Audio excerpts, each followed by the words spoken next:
మరో బ్రేకింగ్ చూస్తున్నాం. ఆంధ్రప్రదేశ్లో సిట్ విచారణ ముగిసింది. పోలింగ్ రోజు జరిగిన అల్లర్లపై సిట్ ప్రాథమిక నివేదిక సిద్ధం చేసింది. ఈ రోజు సాయంత్రానికి పూర్తి నివేదికను కేంద్ర ఎన్నికల సంఘానికి అందించే అవకాశం ఉన్నట్లు తెలుస్తోంది.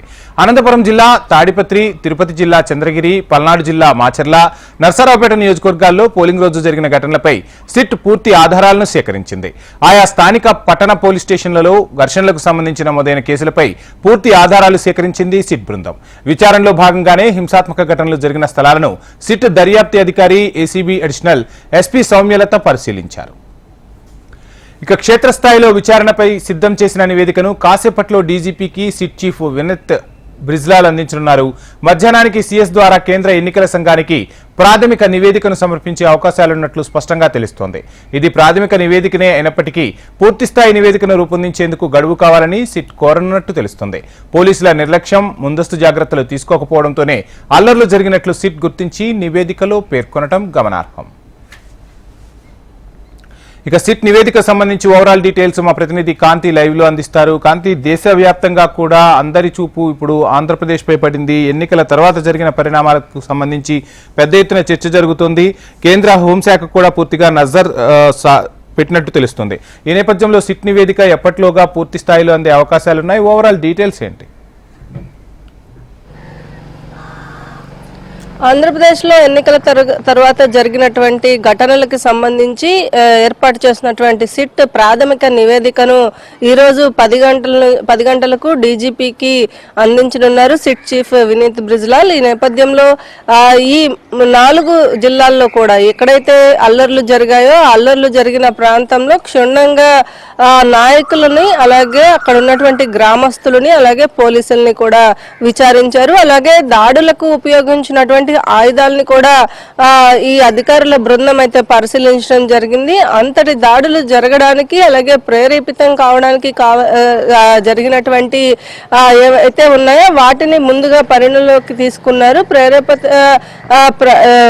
ప్రేరేపణకు గురి చేసిన వారిని ముందుగా అదుపులోకి తీసుకోవాలి అని చెప్పి ఆదేశాలు జారీ చేశారు. ఆల్రెడీ ఎఫ్ఐఆర్ నమోదు చేసిన కేసులు మాత్రమే కాకుండా కొత్తగా కొన్ని ఎఫ్ఐఆర్ నమోదు చేయని వాటిని కూడా కొత్తగా ఈ ఎఫ్ఐఆర్ నమోదు చేయడం జరిగింది. మొత్తంగా 4 జిల్లాల్లో కూడా జరిగినటువంటి అల్లర్లు ఏవైతే ఉన్నాయో అల్లర్లు ముందుగానే జరుగుతాయని తెలిసినప్పటికీ పోలీసుల నిర్లక్ష్యంతోనే ఈ ఘటనలు జరిగినట్లుగా ప్రాథమిక విచారణలో అయితే ఈ సిట్ అధికారులు భావిస్తూ ఉన్నారు. అయితే పూర్తిగా సిట్ నివేదికను 3 రోజుల్లో సమర్పించాలి అని చెప్పి కేంద్ర ఎన్నికల సంఘం ఏదైతే షరతును విధించిందో కేంద్ర ఎన్నికల సంఘానికి ఈ రోజు ప్రాథమిక విచారణ చేసినటువంటి రిపోర్ట్ ని సబ్మిట్ చేస్తారు. సబ్మిట్ చేసిన తర్వాత మిగిలిన అంటే క్షుణ్ణంగా పరిశీలించడానికి ఇంకొంత సమయం పట్టే అవకాశం ఉంది. కాబట్టి ఖచ్చితంగా ఈ విచారణ కోసం మరికొంత టైం అడిగే అవకాశం కూడా కనిపిస్తా ఉంది. ప్రాథమిక విచారణ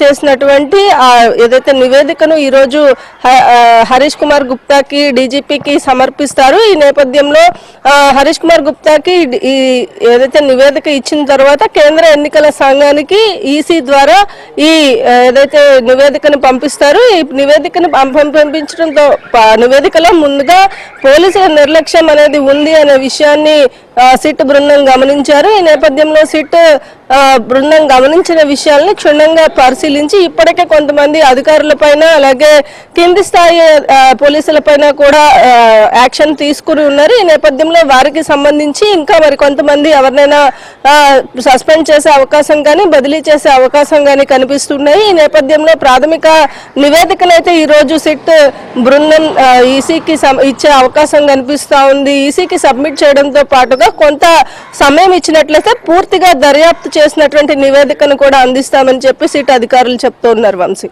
థ్యాంక్ యూ కాంతి.